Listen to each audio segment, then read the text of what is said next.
If you want to maintain your privacy while using Spotify, hiding your online status is a great option. Follow these steps to adjust your settings and keep your listening habits discreet.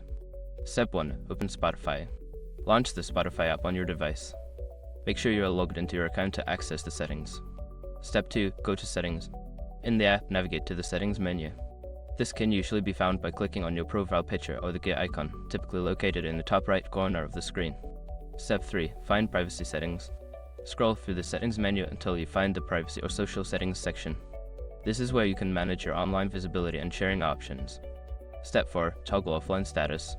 Look for an option that allows you to appear offline or hide your activity. Toggle this setting to enable it, which will prevent others from seeing your online status and what you are currently listening to.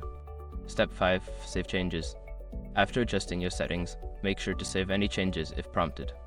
Exit the Settings menu and continue using Spotify with your online status hidden.